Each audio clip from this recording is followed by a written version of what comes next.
ایک بادشاہ نے ایک دن اپنے وزیر کو بلا کر کہا کہ ہمارے محل میں عقل مند تو سبھی ہے، لیکن کوئی ایک ایسا بھی ہونا چاہیے جس کے عجیب و غریب سوال و جواب سن کر ہم فارغ اوقات میں محفوظ ہوا کریں۔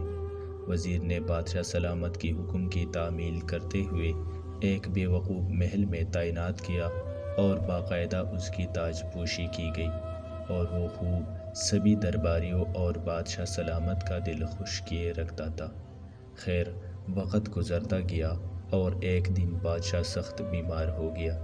جب طبیبوں اور حکیموں نے جواب دے دیا تو بادشاہ نے اپنے آخری وقت کی تکلیف اور پریشانی دور کرنے کے لیے بے وقوف کو طلب کیا اور اس سے کہا کہ آج تم سوال کرو اور ہم جواب دیں گے۔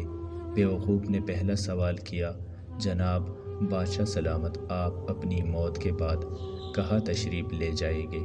بادشاہ سلامت نے جواب دیا، اپنے مالک کے پاس۔ بے وقوف نے دوسرا سوال پوچھا، جناب بادشاہ سلامت، وہاں آپ کتنے روز قیام فرمائیں گے؟ بادشاہ سلامت مسکرائے اور کہتے، ہمیشہ ہمیشہ کے لیے۔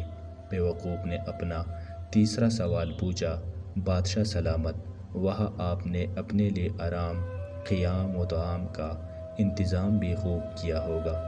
بادشاہ سلامت ایک دم سنجیدہ ہو گیا اور جواب دیا کہ نہیں، میں نے تو کوئی بندوبست نہیں کیا۔ بے وقوف نے اپنے سر سے بے وقوفی کا تاج اتارا اور بادشاہ سلامت کے سر پر رکھتے ہوئے بولا، پھر مجھ سے زیادہ اس تاج کے حقدار آپ ہیں۔ جہاں ہمیشہ نہیں رہنا تھا وہاں اتنی بڑی سلطنت بنا لی، اور جہاں ہمیشہ رہنا تھا وہاں کے لیے کچھ بھی انتظام نہیں کیا۔